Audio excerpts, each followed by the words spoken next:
Olá, gestores públicos do Brasil. Está começando a primeira semana de eficiência fiscal organizada pela Gov.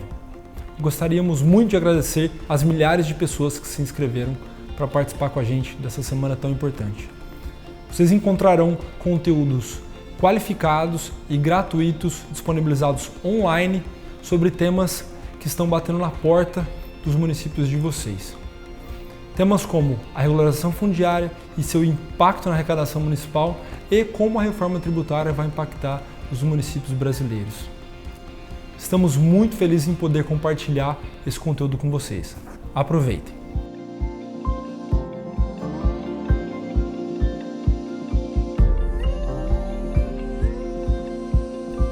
Olá, meu nome é Rodolfo Fiore, sou diretor executivo da Gov. A gente está aqui na Semana de Eficiência Fiscal Municipal para falar do tema Consórcios Municipais, atuação conjunta para a resolução de problemas fiscais. Para falar desse tema, a gente trouxe aqui um grande especialista, o Victor Borges.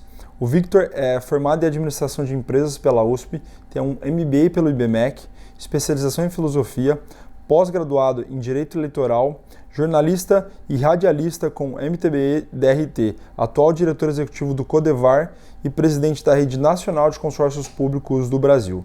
Tem 3 livros publicados: Destino, Crer ou Não Crer, Retiro dos Artistas e Santa Maria, a Tragédia da Boate Kiss. Victor, bem-vindo ao nosso bate-papo. Eu gostaria de começar com uma primeira pergunta que tem relação com o que é um consórcio e como a gente consegue formar um consórcio de municípios no Brasil. Muito obrigado pela oportunidade, saúdo a todas as pessoas que estão nos acompanhando nesse momento. Muito bem, o consórcio público ele é uma junção, uma união de esforços de municípios que sozinhos não conseguiriam resolver determinado problema. Consórcio significa com as partes. Tem um ditado antigo, mas que traduz bem a expressão e a realidade sobre esse tema. A união faz a força. Para enfrentar dificuldades sozinhos e sem cooperação, as pessoas têm muitas dificuldades. Hoje, na crise atual, as empresas, a mesma coisa. E os municípios, os entes públicos, estados, municípios, se não estiverem juntos, unidos através de um instrumento chamado consórcio público, tem realmente grandes solavancos para atravessar essa crise e, mais do que isso, Rodolfo, responder às demandas do cidadão por saúde, melhor pavimentação, moradia, meio ambiente, destinação de resíduos sólidos, compra de medicamentos para abastecer a rede dos postos de saúde, exames e etc. Quando se faz isso de forma unificada, os municípios todos se somando para juntos realizarem esses esforços, economiza o dinheiro público e dá conta de enfrentar esse momento de crise exatamente pela união do feixe, né? As varas juntas, unidas, o feixe fica mais difícil de ser quebrado. Como é que se forma um consórcio público? Foi sua segunda pergunta. Existe uma lei, a lei é 11.107, do ano de 2005. Ela disciplina todos os passos para a constituição de um consórcio público. Não basta a vontade, digamos, dos prefeitos de uma região falarem, olha, a partir de agora nós somos consórcios públicos. Não, tem toda uma legislação a ser seguida, porque todo esse trabalho que será feito de forma unificada, ele precisa ser prestado contas para a população, para o Tribunal de Contas de origem do presidente do consórcio. Ele precisa avaliar, ver se a aplicação de recursos está sendo correta, a destinação está sendo correta e, portanto, a lei disciplina o que pode ser feito e o que não pode ser feito em relação à gestão do consórcio e quais serviços a união dos municípios, enquanto consórcios, obedecendo à legislação, pode prestar ao cidadão e à cidadã. Entendi, muito legal. E para a gente ter uma ideia, quanto tempo num consórcio municipal demora para dar ideia até a formalização dele, em média? Em quanto tempo seria possível criar um consórcio municipal numa região com um número aí de aproximadamente 20 municípios? Vamos pegar um número médio. É importante os municípios conversarem muito sobre o escopo de atuação. O que o consórcio vai fazer? Ele vai cuidar de saúde, ele vai cuidar de compra de medicamentos, ele vai cuidar do aterro sanitário, ele vai cuidar da gestão tributária. O que ele vai fazer? Ele pode ser unifinalitário, com um único objetivo, por exemplo, prestar transporte de saúde para os usuários daqueles municípios. Ter uma frota de ônibus comum, compartilhada, para levar os cidadãos que precisam de tratamento de saúde. Ou ele pode ser multifinalitário, fazer todas essas ações, incentivar o turismo, por exemplo, incentivar a geração de renda. Pode ter vários temas sobre o mesmo guarda-chuva. Discutida a vocação e a área de atuação do consórcio, passa-se, portanto, a redação da carta de intenções, que nós chamamos de protocolo. Nesse protocolo serão descritos todos os passos que os prefeitos querem fazer no consórcio. E após esse protocolo, é preciso, necessário, que as câmaras municipais, os senhores vereadores que foram eleitos pela população, aprovem esse mesmo texto em todas as câmaras dos municípios que farão parte do consórcio. Esse processo geralmente demora de 6 meses a 1 ano. E após essa aprovação, portanto, constitui-se a Assembleia Geral, que é formada por todos os prefeitos, e nessa união, nessa Assembleia, se decide quem serão os dirigentes do consórcio público. Entendi. Muito legal. E na discussão desse texto, desse protocolo, provavelmente o consórcio tem um custo para ele operar, certo? Isso tudo está previsto nesse texto e os municípios eventualmente devem passar recursos para o consórcio poder operar? É assim que funciona? Exatamente. O consórcio público, ele subsiste através da transferência de recursos dos municípios que dele fazem parte, ou dos estados, porque agora temos também consórcios interestaduais, estados se somando para ter o mesmo objetivo, economizar, ter ganho de escala, fazer gestão compartilhada, enfrentar problemas que são comuns também aos estados, e a gente pode falar disso a posteriori. Mas é exatamente isso. Pega-se o valor estimado que o consórcio vai custar, secretário, gestor executivo, jurídico, contabilidade, aluguel, prédio, etc. Faz-se a avaliação, o orçamento do consórcio, é como se fosse um orçamento público mesmo, seguindo as mesmas características, e naquele valor se apura a quantidade que cada município vai contribuir. Existem vários critérios. Pode-se fazer pelo número de habitantes, ou seja, o município que tem mais habitantes, ele pode proporcionalmente contribuir com mais para a manutenção do consórcio, e o município que tem menos habitantes contribui proporcionalmente com menos. Ou, se os prefeitos decidirem, pode ser mensalidade fixa. O importante é que o recurso, através desse repasse, que se chama contrato de rateio, rateio significa divisão, dividir. Esse recurso precisa ser suficiente para a manutenção básica da estrutura do consórcio. E essa estrutura ela precisa ser apartada administrativamente do consórcio, como uma figura jurídica própria. E quem lidera normalmente esse processo é o prefeito, é algum secretário específico na prefeitura? Esse processo de discussão de formação de consórcio, ele se dá na figura de quem liderando normalmente, tendo a iniciativa? Quem tem voto na Assembleia Geral do consórcio são os prefeitos, o chefe do Poder Executivo.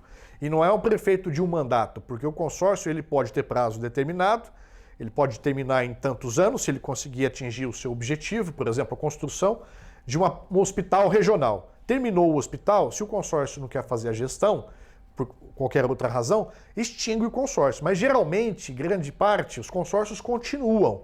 E aí você tem alteração de prefeito, porque terminam os mandatos, e outros prefeitos que representam aquele município vão ganhar o assento na Assembleia Geral. Então quem vota, quem define os destinos dos consórcios são os chefes de poder executivos dos municípios que fazem parte dessa instituição. Tá, ótimo. Antes da gente passar para os casos mais específicos e como que a atuação consorciada impacta ou no gasto ou na arrecadação, se possível você poderia falar um pouco para a gente como está o contexto da atuação consorciada no Brasil? A gente sabe que tem uma frente parlamentar discutindo o tema, o que tem de lei nova, o que tem de novidade para os gestores públicos nesse tema? Muito bem, hoje o consórcio ele está praticamente na moda, todo mundo fala da solução, de enfrentamento desse momento de dificuldade, principalmente porque, Rodolfo, nós temos mais de 70% dos municípios no Brasil abaixo de 50 mil habitantes. São municípios pequenos, que têm dificuldades do número de servidores, tem dificuldade em fazer uma boa gestão para trazer emendas parlamentares para os seus municípios, tem poucos secretários, né, um time muito enxuto, não pode contratar mais porque não tem repasse suficiente em função da crise, não pode aumentar a contratação, folha de pagamento, enfim. Os municípios pequenos têm muitas dificuldades e eles precisam se unir. Tá? Hoje tem se falado bastante no consórcio, a lei já existe e já é quase debutante desde 2005, portanto vai fazer 15 anos. E agora a operação, né, a voga do momento dos consórcios está muito forte. Nós temos uma rede nacional de consórcios públicos, que é uma associação que representa os consórcios em vários estados da federação, com sede em Brasília. São 20 estados com consórcios públicos, mais de 150 intermunicipais de vários tipos. E o que a gente pauta? Defesa de políticas públicas para consórcios. Que o governo federal faça as transferências de recursos para os consórcios, porque a aplicação de dinheiro é muito melhor. Você atende uma região inteira, não atende um município individualmente. Tem pouco dinheiro, então vamos otimizar. Vamos aplicar no grupo, vamos aplicar no desenvolvimento regional, vamos aplicar no consórcio. Isso para a área de saúde, manutenção de hospital, exames, para poder fazer um aterro sanitário que vai servir como depósito, né, de resíduos para todos os municípios da região, porque sozinho o município não consegue operar um aterro. Então o governo federal, através do Ministério do Meio Ambiente, tem procurado os consórcios para poder fazer esse incentivo. O programa Lixo Zero ao Mar, que os consórcios das áreas litorâneas estão sendo convidados pelo Ministério para poder atuar. O Ministério das Cidades, que agora é Desenvolvimento Regional, colocou em vários dos seus editais a palavra consórcio público, que antes não tinha, o município tinha que participar sozinho, individualmente, para poder alocar esses recursos. Agora os consórcios estão sendo atendidos. Enfim, o governo federal tem feito um esforço muito grande para obedecer, Rodolfo, é bom que se diga, a lei dos consórcios. O artigo 37 da lei determina que o governo federal, através da União, dê preferência aos projetos de consórcio, para estimular exatamente o desenvolvimento regional. Então, o governo está afinado com isso, os estados a mesma coisa. O panorama, portanto, é muito bom. E os próprios estados estão fazendo os seus consórcios. Estados da Amazonas, da Amazônia Legal, estados dos governadores da região Nordeste e agora o Sul-Sudeste, com o COSUD, né, que representa mais de 70% do PIB nacional. Muito legal. E especificamente com relação à lei que auxilia a forma de operar dos consórcios, tem alguma coisa nova que melhora a forma de operação desses consórcios no Brasil? Tem. Um grande passo que os consórcios, né, estimulados aí pela Rede Nacional de Consórcios Públicos, por outras instituições municipalistas, como a CNM, enfim, Frente Nacional de Prefeitos, deu foi a restituição da frente parlamentar que defende os consórcios públicos, né, de interesse da sociedade. São hoje 250 deputados e senadores, é uma frente mista. Então, muita gente gosta do tema, muitos deputados se entusiasmam com o tema. O presidente hoje da frente é o ex-prefeito, hoje deputado Eugênio Zuliani, que foi presidente do CODEVAR, do consórcio do qual sou secretário executivo, tenho a honra de servir. E no começo do ano, duas leis importantes aprovadas, Rodolfo. A primeira, que tira a restrição do consórcio público de receber convênios da União, dinheiro, recursos da União, se um dos municípios tivesse com problema, digamos, no Serasa, no SPC. Chama-se CALC, né? É o Serasa e o SPC dos municípios. Então, se você tinha lá 10 cidades que fazem parte de um consórcio e se uma tivesse problema, o consórcio todo era prejudicado. Agora não. Agora a transferência vai ser feita em nome do consórcio, no CNPJ para o consórcio, que é uma grande vitória. E a segunda lei aprovada em menos de 60 dias da instituição dessa frente, algo que estava dormitando fazia mais de 10 anos no parlamento, por isso é importante nós estarmos organizados, né? Organizados, foi a lei de contratação de pessoal dos consórcios públicos. Antes era obrigatório que fosse por concurso, mas havia consórcios, por exemplo, que terminavam o seu prazo de validade. E a alocação desse servidor que foi concursado pelo consórcio não tinha o que fazer com ele. É claro que é importante nós seguirmos a regra básica que é concurso público, prestigiar os concursos. Mas há situações que você não precisa engessar o consórcio para poder fazer a sua operacionalidade. Muito legal, isso provavelmente vai ajudar bastante atuação consorciada. Eu vou agora entrar no tema um pouco mais específico sobre casos em que a atuação consorciada conseguiu impactar ou a arrecadação municipal ou o gasto, né? Se você puder citar algum caso que você conheça e depois a gente tenta entender um pouco mais como é que isso se deu, tanto do lado da arrecadação quanto do lado do gasto. E aí fique à vontade para citar os exemplos que você quiser, por favor. Muito bem. Uma das possibilidades de você trabalhar a melhoria da governança e da gestão pública se dá através da área tributária, de uma eficiente gestão tributária. Eu costumo dizer que uma boa gestão tributária, ela garante o bombeamento de recurso para todas as demandas do poder público. É o coração da administração, é o que pulsa a administração, bombeia o sangue e os recursos para todas as áreas. Saúde, educação, infraestrutura, zeladoria, previdência, etc. Tudo aquilo que o município demanda de recurso precisa sair do caixa, dele próprio ou de recursos de transferências dos governos federal e estadual. Como existe essa crise muito grande, Rodolfo, na esfera nacional, os municípios precisam fazer melhor, mais com menos, serem mais eficientes na gestão dos seus recursos.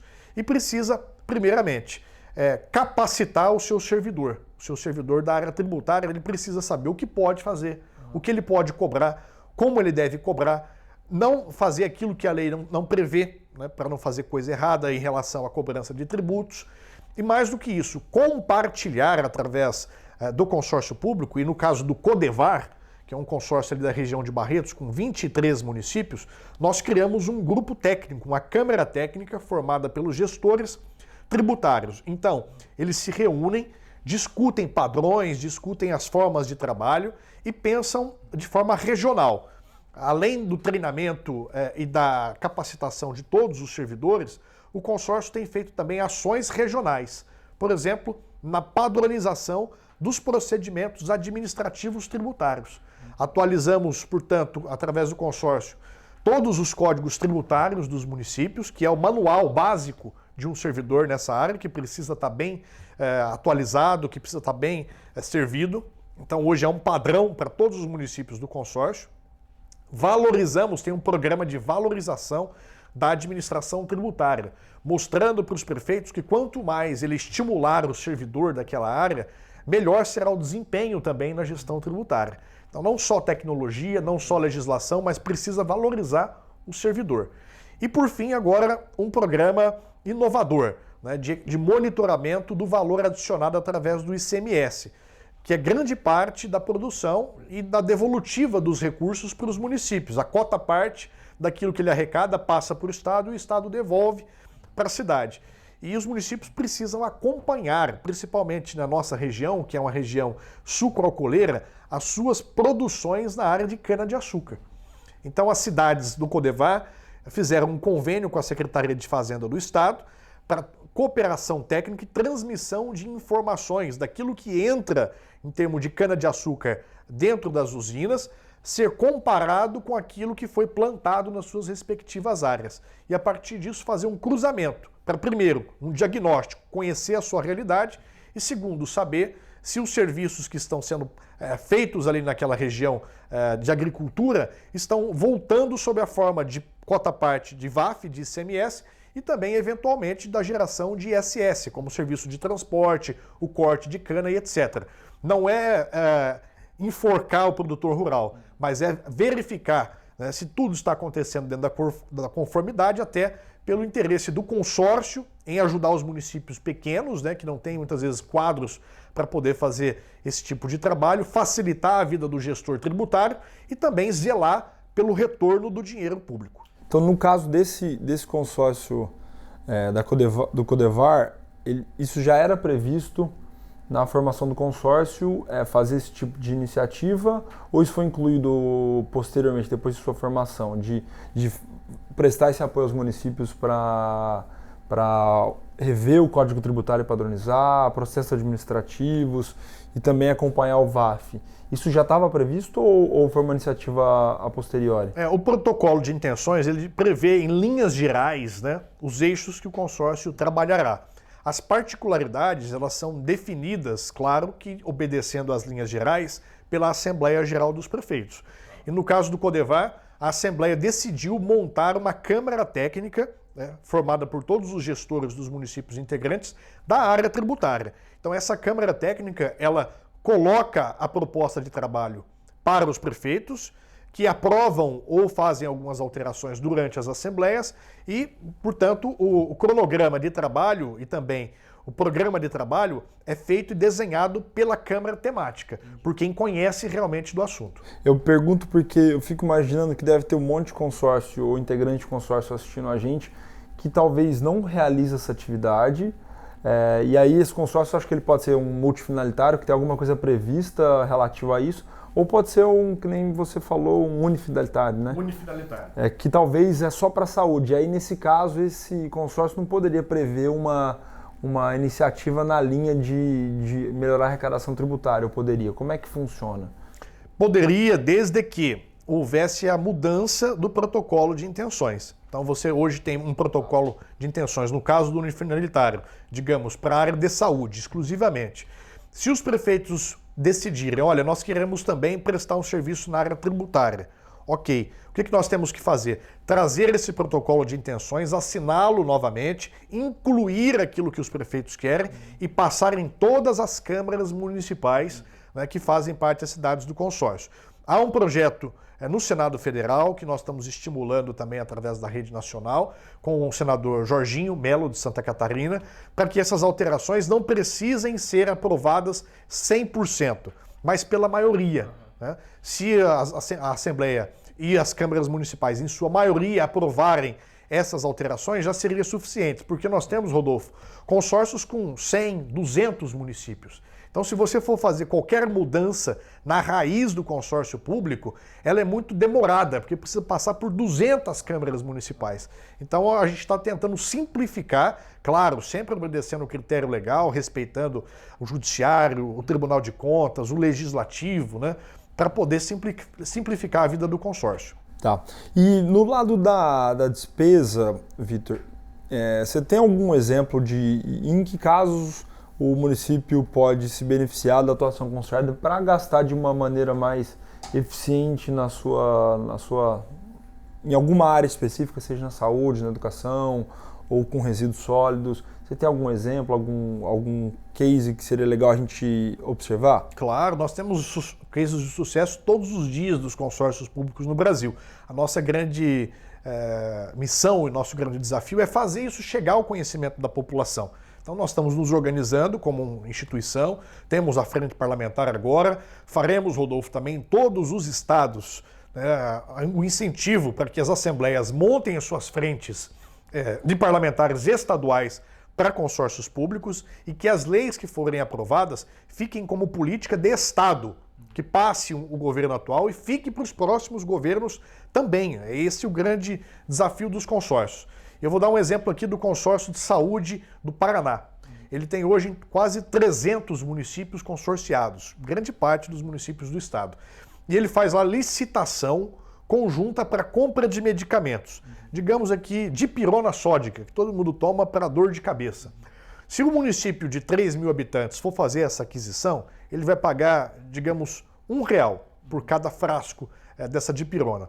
Se o município faz parte de um consórcio com 300 cidades e vão comprar as dipironas, ele não vai comprar dipirona por R$1, ele vai comprar dipirona por 2 centavos. Porque o volume comprado pelo consórcio do qual o município faz parte é muito maior do que ele comprar isoladamente. E ele compra no preço do consórcio. E ele compra se ele quiser. Tem esse critério democrático também. De repente não preciso de determinado medicamento que foi colocado na licitação, mas preciso do outro. Então você pode comprar através de uma ata de registro de preço, escolhe aquele medicamento que tem interesse para a cidade, o município, se for por ata de registro, recebe o medicamento no preço do consórcio, mas para a cidade, fiscaliza, não perde o poder de fiscalização, controle, etc. E nesses casos, eles são bem legais mesmo, e nestes casos a licitação é feita pela equipe técnica do consórcio que tem capacidade de fazer isso, certo? Exatamente. E aí o pagamento é realizado pelo consórcio ou realizado pelo município dos medicamentos pedidos pela alta de preço? Pode ser pelos dois. Os municípios podem colocar o recurso através de transferência, né, de contrato de programa ou de contrato de rateio no caixa do consórcio para aquele objeto específico, digamos, para compra de asfalto, para compra de medicamentos, para compra de máquinas para manutenção de vicinais. Ok, os municípios alocam os recursos para o caixa do consórcio ou o consórcio faz apenas o processo de cotação, cota, finaliza quem são os vencedores e passa para os municípios. Agora você contrata e você paga. Então tem as duas possibilidades. Muito interessante.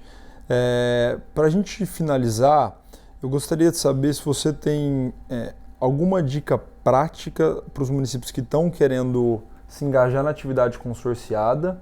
E aí a dica prática pode ser que tenha um prefeito nos assistindo, prefeita, ou pode ser que tenha algum gestor público, um secretário, uma secretária. O que você daria de dica prática para eles, para começar a iniciar essa discussão na região deles, que eles eventualmente talvez ainda não tenham, e onde eles podem achar mais informação sobre o tema? Muito bem, nós estamos à disposição através da experiência do Codevar, no site codevar.sp.gov.br. Podem fazer o contato comigo, vou deixar aqui o e-mail, se for possível aparecer nos caracteres, telefone, etc. E também pelo site da Rede Nacional de Consórcios Públicos, rncp.org.br.